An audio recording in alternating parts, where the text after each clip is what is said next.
When I woke up in the morning, my mom was there. My mom and brother were there. And I said, Mom, what are you doing here? And she was like, oh, well, we just are, we got concerned. A fearful moment of confusion. When the reality of what seems to be a mundane injury becomes the nightmare every parent fears most. So they finally shared the news that the clot had broken off and had hit my lungs, and I was in severe pulmonary distress. How do you maintain your composure at the precipice where the next several minutes will decide the fate of everything you know to be true, everything you love? And they had called my parents in the middle of the night to tell them that I was going to die. And if they wanted to say goodbye, that they had to come out right at that moment.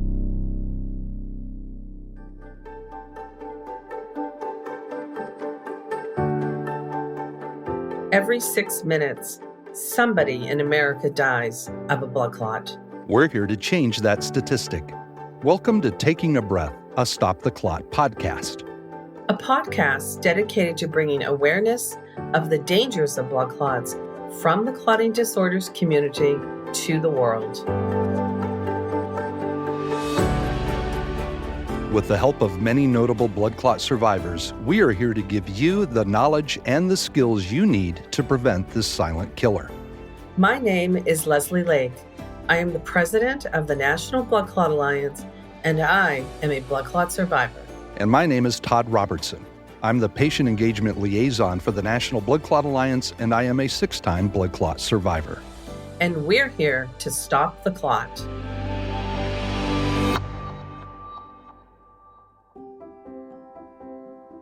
How do you translate lived trauma into systemic change?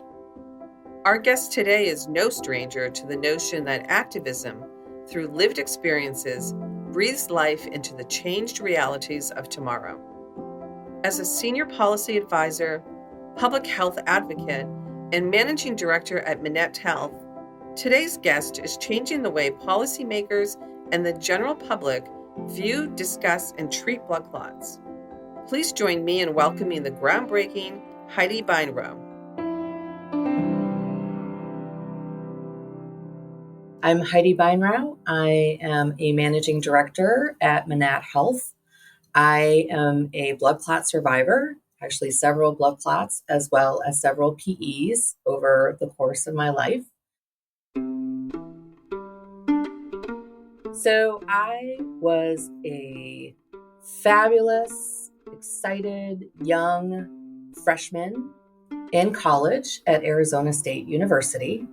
I had been complaining about a pain in my leg for several weeks, but given that I was 19, very healthy, very athletic, I just assumed that I had pulled a muscle or I had done something to injure myself in the course of playing, tennis and soccer and other types of sports, walking on campus.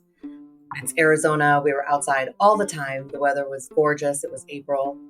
I lived in a dorm. I lived in Manzanita, which is a large dormitory at Arizona State University. I had 7 other roommates. We had our own hallway, and they had heard me complaining about my leg. But again, everyone just assumed I, pulled something or was whining, complaining, etc. I woke up in the middle of the night in excruciating pain and was so thirsty, and it's a dormitory, so I had to walk out of my room to find a drinking fountain. And I remember going out into the hallway, and one of my roommates had been standing in the hallway and just remarked, "Oh my God, what is wrong with your leg?" And I was like, what? And I looked. My leg was 3 times the size it should be, swollen and purple. And I was like, whoo, well, this is not good. There was only one of my roommates who had a car, and we didn't even think about calling an ambulance or doing anything like that. I remember banging on her door, her getting up and asking what was going on, and looked at my leg and was like, holy moly, what's happening? And I was like, I don't know. So she's like, let's get in the car and we're going to go to the hospital. All the roommates were piled up in the car. And I just was like, God, she was speeding and we were all like a sack of potatoes, like woo, falling from one side to the other. And she was driving to downtown Phoenix and we had gone into the emergency room. Of course, 6 girls screaming, help her, help her. So obviously causing a scene when we came in. The emergency room, nurse and everybody came and said, oh gosh, swollen leg. Right away, go and see an OBGYN. You must be pregnant. And I was like, I'm not pregnant. And they're like, you must be pregnant. I was like, I'm not pregnant. And they're like, you're a college student. You must be pregnant. I was like, I don't know what this has to do with my leg. So I had to undergo an OBGYN exam. And I was in a lot of pain in my leg. So after that, they confirmed I was not pregnant. And I was sitting in the room and the doctors really didn't know what to do with me or us. Because like I said, it was a lot of girls in the room causing a ruckus, laughing, joking. And a doctor came in and he said, ladies, you must calm down. This is a hospital. It's an emergency room. People are in serious trouble here. And I remember him glancing at me and my leg and he said, oh, blood clot. That sucks for you. And walked out. And we were all like, oh my gosh. So they all ran out. They're like, wait. They're like, they're still trying to figure out what's wrong with her. Like, you think it's a blood clot? And he came in and he said, yes, this is a blood clot. Who is your doctor? So he helped sort of manage and triage me through. And they admitted me into the hospital. I felt, fine, except for the leg, which was, swollen. They immediately put me on blood thinners and had run a bunch of tests. And my parents called and they said, should we come out to Arizona? And I said, no, because I feel okay. And the doctors are like, yeah, it's a blood clot. She's stable. And my parents were in Chicago. And I was like, oh gosh, thinking, I was like, I didn't want them to have to jump on a plane and come out. Interestingly enough, my father had suffered a blood clot 2 years prior to that. So my dad was like, who was in his 40s at the time, was like, oh gosh, Heidi, it will be fine. You just sit in a hospital bed for 7 days while they put you on this blood thinner through IV. And you can't really get up and move much, but you'll be out in 7 days, which is what happened to him. And I was like, well, that's true. And he was fine. And I was like, okay, I'll just stay in the hospital. Plus we had family friends, as well as all my roommates. So my mom's like, you're in pretty good hands. A few nights later, I was in the hospital bed and started experiencing severe chest pain and couldn't breathe, breathe in. Not necessarily couldn't breathe, but just take that breath in. And I felt a little bit like I was drowning. So my roommate went out and got a nurse and said, she doesn't look right and she's complaining about chest pain. So I was like, to my roommate, I was like, I'm fine. I'm probably really tired. Because again, lots of people streaming in and out of my room, lots of friends, I must be really tired. So she was like, okay, so she left. And I was just sort of sitting there and they came in and they gave me the most painful test that I can still remember, a blood gas test, which I don't even know if they do anymore. They inserted this horrific needle into my wrist. And they were like, okay, we'll be back. And I was like, okay. So then all of a sudden, this man came into my room and just packed me up. And I was like, I was like, where are we going? And he's like, well, we're just taking you somewhere else. And I was like, okay. Well, I was like, I need to let my roommates know that I won't be in my room. And he's like, no, don't worry about anything. We're just taking you somewhere else. And I was like, okay. So we ended up in ICU. And I was like, gosh, I didn't quite understand what was happening. And this nurse came in and she said, we're just going to watch you a little more closely than we could when you were upstairs. And I was like, okay. I was like, do I need to call my parents or anything? And she's like, no. Just relax here. You're fine. And I'm going to be here with you. So, of course, I was a little nervous. The nurse would come in every, 10 minutes and just sit with me. And she would ask questions like, what was I studying? What I wanted to be when I grew up? How I was feeling. And she just kept telling me to go to sleep. Like, just relax, go to sleep, you'll be fine. You'll be fine. And I was like, okay, well, when anyone tells you to do anything, you right away don't want to do that. Then I started getting very concerned. But then I was like, okay, well, I'm in ICU. I'm sure everything will be fine. So I finally fell asleep. And when I woke up in the morning, my mom was there. My mom and brother were there. And my brother was little at the time. Ooh, sorry. I had forgotten that until just this moment. And I said, Mom, what are you doing here? And she was like, oh, well, we just are, we got concerned. And so we came out from Chicago. They had chartered a plane. And I was like, God, that seems awfully extreme. So then the doctor came in and he was like, we're actively monitoring you and we think you're going to be okay. And I was like, well, everybody keeps telling me that we're going to be okay. Like, what is going on? So they finally shared the news that the clot had broken off and had hit my lungs, and I was in severe pulmonary distress. This was in the 90s, so there wasn't any blood clot removal devices or anything like that. So I just had to sort of make it through. And they had called my parents in the middle of the night to tell them that I was going to die. And if they wanted to say goodbye, that they had to come out right at that moment.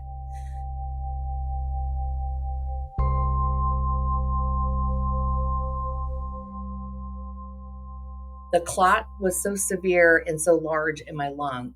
The only action they could take surgically was this horrific, old-timey pulmonectomy. They were going to have to cut my chest open. And because I had already been on a blood thinner for so many days before that they didn't think that I would survive, that I would, one, the likelihood of them being able to remove the clot was very slim. And two, that I wouldn't wake up from the surgery. So they had to call my parents to get consent to do the surgery. And in that moment, that's when everyone realized how serious this was. And so the doctor said she may not wake up. And she may not wake up, now in the ICU, which really panicked my family. And my dad, he was so heartbroken. My dad and I are very close. He couldn't even come because he was like, I can't even see Dad. So he stayed home. And that's why my brother came to, be with my mom. But he was like 11 or 12 at the time. So probably very, very frightening for them. But I'm glad that they waited and, because I obviously did make it. I'm glad they didn't rush me into surgery that night. And I certainly didn't appreciate being left in the complete dark about it. I didn't even know that the clot could go into my lungs. To be honest, they never told me to even watch for those symptoms. So, and of course, my roommates were very upset because they all got sent home. And, they were like, here I was all alone with this very kind nurse who did sit with me. But again, she didn't tell me what was going on either. So I obviously made it, but it caused, some damage to the right lower part of my lung, which they said, I would have to deal with. But everyone figured since I was so young that, my body was going to be able to, come back from that. So I ended up staying in the hospital for several more weeks in the ICU as, we had gone through this process. Eventually, stabilized, felt a lot better. The clot, started to dissipate.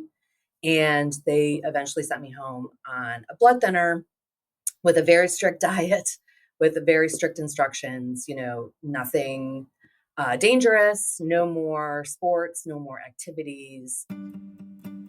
It was a very conservative, older doctor that I had been working with.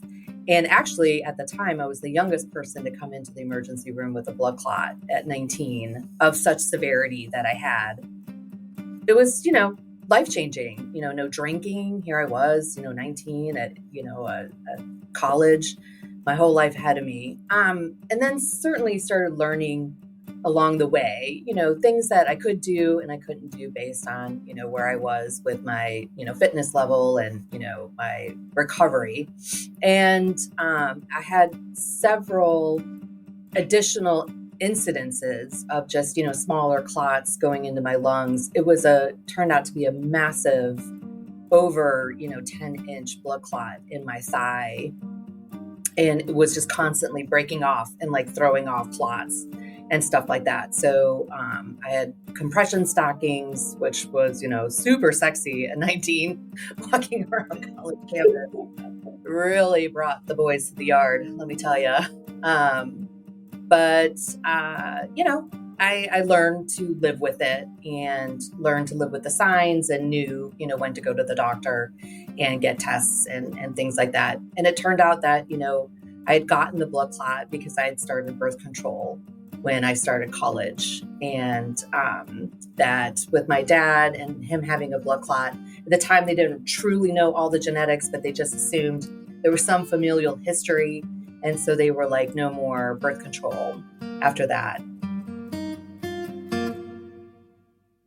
I wish that I had had more resources available to me and had spoken to more doctors about the IVC filter, blood clots, how to manage the signs and symptoms, because I just followed along what the doctors told me to do. And I do believe that it has been to my detriment health-wise when it comes to blood clots. Like so many personal experiences, clotting-related disorders can stem from physical trauma and genetic predisposition. But imagine being in the hospital taking care of a current ailment and leaving with the preliminary internal workings of a clotting disorder as a result of outpatient care. Here to talk about hospital-acquired VTE is Dr. Elliot Out. So blood clots can happen to anybody, anytime. But we also know that approximately 50% of blood clots, or about half of the blood clots that happen, are hospital-associated. They either happen while the patient's in the hospital for something else, surgery or trauma or cancer or whatever. It either happens while they're in the hospital or shortly after discharge from the hospital. And that overall bucket's about half of all the blood clots that happen. So much of the work that we do is trying to actively prevent those blood clots. There are many things we can do for hospitalized patients to prevent these blood clots. We can give them medications to prevent the blood clots. We can use mechanical devices called sequential compression devices for hospitalized patients. And our goal as physicians and the healthcare team is to look at a patient, decide what their risk factors are, and offer the best practice optimal prevention for blood clots, both while they're in the hospital and potentially for some patients after they're discharged, after they go home or after they go to rehab. Some patients are still at risk and should continue on some of those medications after discharge. Historically, we have not done a great job as a healthcare community to give the right prevention. And we've seen a lot of patients who have what we call potentially preventable blood clots. They had a blood clot, and we had not given the right medications. We had not offered them. And sometimes, in some cases, the patients had refused these medications because they hadn't really been educated on how critically important these medications are. So I think the first thing we need to do is we need to risk assess every patient. We need to make a recommendation of what we should be doing to prevent blood clots while you're in the hospital. And then we should be talking to patients, educating the patients, collaborating with patients so that they're willing to take what we think is the best practice medications to prevent blood clots in all these situations.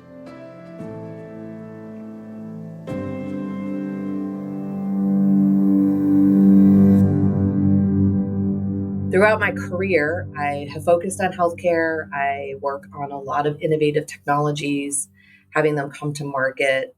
And through that work, I was able to connect with a company that does focus on blood clot removal through medical devices. I have worked on, medications associated with blood clotting and anti-clotting. And through that, I really became more aware of the lack of education, that I was not the only one. And here, I had experienced several of them. I had done my own reading. My brother is a doctor. I'm very lucky that I have so many healthcare resources available to me, yet nothing about blood clots. So through this relationship with the medical device company, I met Leslie Lake, who heads the National Blood Clot Alliance, whom I didn't even know existed. I am a multi-blood clot survivor, and I myself, who advocates in Washington, D.C., was not even aware that there was a voluntary patient group that focused on blood clot education and awareness. So I immediately reached out to Leslie and said, I would love to work together. I'm not sure in what capacity. If I have to volunteer on my nights and weekends, I will do this, because I have felt so lost for so long that I don't want another 19-year-old to have to go to her or his, clinic on campus and still in 2024 receive the shitty, excuse my language, care that I did in 1994. And that is what has driven me to push the advocacy forward for more resources, more funding around blood clot awareness. And once we started peeling back the layers to really see blood clots as an afterthought in the US budget, there are very limited resource dollars allocated towards blood clot awareness for a condition that affects and can affect anybody, was really enlightening. And that's when Leslie and I really started to work on strategy to ensure that more voices were heard on Capitol Hill around the need for more blood clot awareness and education.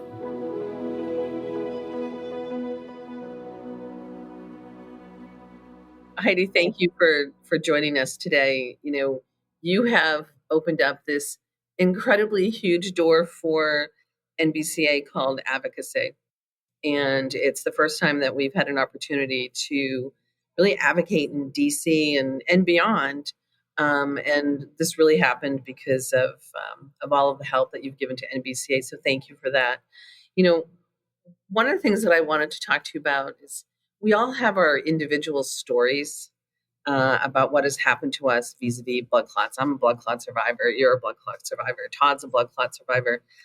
And people think that their individual voice doesn't matter because they're one of. And so if you're talking, people are going to be listening to this podcast. What do you say to all of those folks that have been impacted, either have had a blood clot or a family member that has been impacted, or even a clinician? How can they lend their voice? Like, how do you manage the DC process? Leslie, everyone's voice is so important. And that is the founding of our government, is based on the ability to communicate with our federal, leaders, our local community leaders as to what resources are needed in a community. And, there are several other diseases out there, and everybody has been touched by something, sure. And these diseases go out and they raise money and they advocate, and they also have the ability to get monies from the federal government through CDC funding or NIH funding or other funding streams. I think the challenge with blood clots in this condition is because it can impact everybody. So it's very easy to say, well, for me, it wasn't so bad, but it could impact your neighbor so much more negatively. So don't we have a duty to ourselves to advocate for those who cannot advocate for themselves? My story is tough to tell because reliving it is quite painful, and it was decades ago. and it still haunts me. But without the ability to advocate for those who may not be as comfortable to share their story, I take that as a privilege. And that is why it is still amazing to be here in America and still be able to do those types of things. But I know that folks don't believe that members of Congress or staff read their letters or care about that letters. And I can say firsthand that is not true. I did come to Washington, D.C. I worked for a member of Congress because of my experience in this hospital. And through that work, have seen how much members do care about their constituents. But they cannot care if they can, they don't receive that information or they don't hear from you.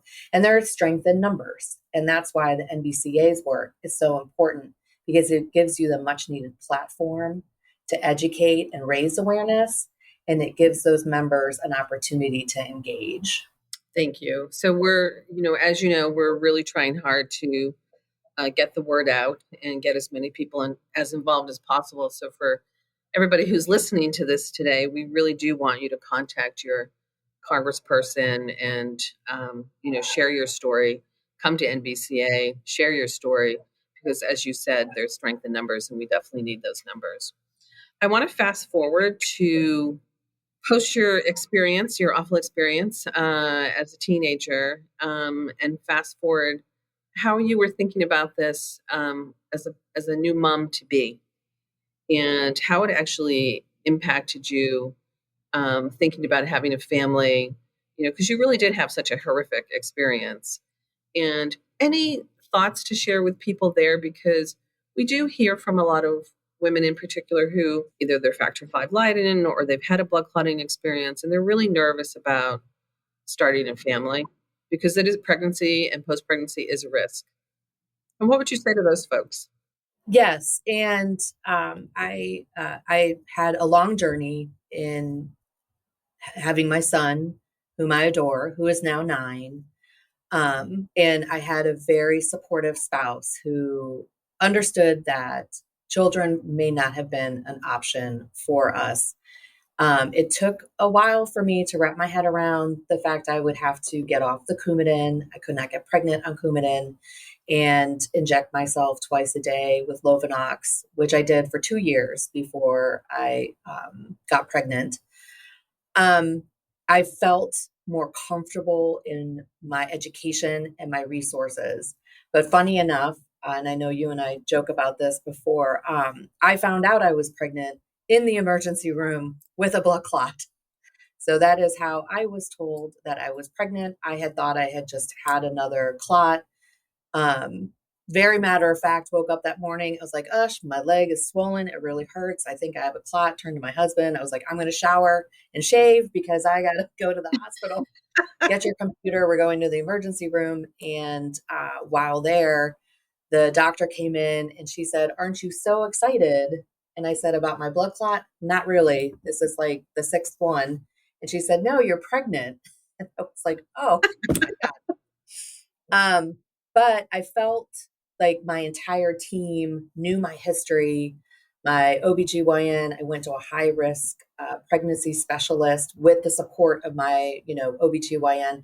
So I did feel very supported. I had to go to Georgetown Hospital, which is not known for their maternity ward. But again, being high risk, I was in a facility that was very capable of, handling my condition.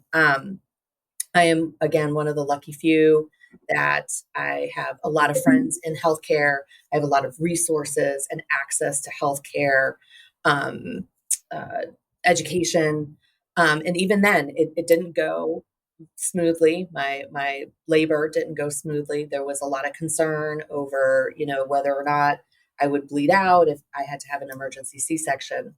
But in the end, it all worked out for me. But I certainly understand the fear that others have going through this process. But it's really that team of people around that made the difference, and self-advocating.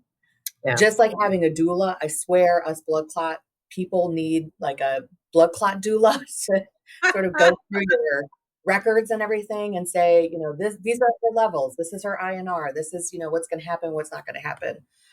Perhaps that's what we should come up with, Leslie, A a new medical business. alert card that's like, here's all my information you need to know as we're going through this medical decision making together.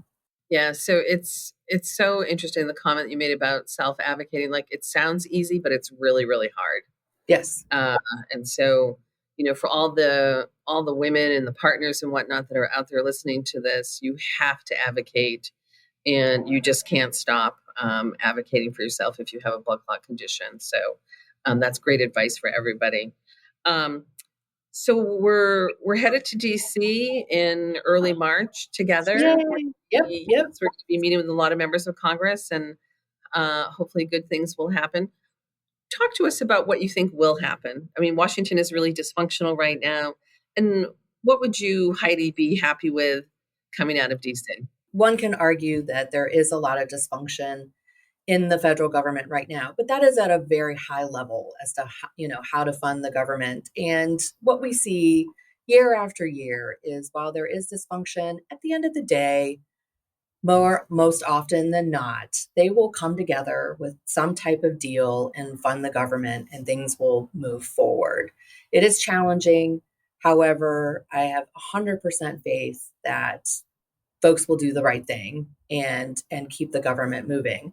From our perspective with NBCA and our goals that we would like to really focus on this year, I mean, in the past 2 years, we've been able to have March declared as National Blood Clot Awareness Month, and that is not an easy feat. So through that work, we have been able to develop strong champions who all have been touched by blood clots or have had constituents touched by blood clots. Again, the importance of relaying your story to members of Congress. And so through that work, and we've been able to develop a strong relationship with Congresswoman Lisa Blunt Rochester, who sadly lost her own husband to a blood clot. And she has really wanted to do something in this space. So having a patient advocacy organization that can help her navigate other organizations and develop support has been very helpful. And through that work, we have now a standalone bill devoted to raising awareness around blood clots, which again is a huge accomplishment here in DC. So I'm really looking forward to spending the day with everyone on March 6th. Hopefully the weather will be good. The cherry blossoms may be blooming, to really get more and more members aware of what blood clots mean and how these monies can impact more patient education and awareness. Heidi, thank you so much for joining us today. Your story is amazing. What you're doing for us in DC and just everyone impacted by blood clots, education, awareness, prevention. Thank you so much. We owe you so much, and we're so delighted to have you as part of our family. So thanks for joining us today. No, thank you. And please, if you would like to reach out to your member of Congress, reach out to NBCA. We can help, we can guide, we can provide you, what to say, who to write to.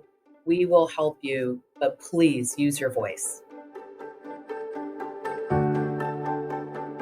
We want to thank Heidi for sharing her strength and vulnerability with us today, and to thank you for joining us here on Taking a Breath. A special thank you to Dr. Elliot Hout from Johns Hopkins for sharing his endlessly useful insight into all things clotting. For more information on risks, prevention, and community, please visit stoptheclot.org. We know the patient because we are the patient. Together with listeners like you, we can collectively stop the clot.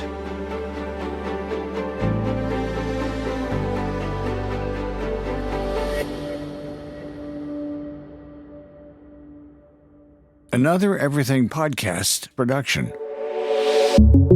Visit everythingpodcast.com, a division of Pattison Media. Subscribe wherever you get your podcast.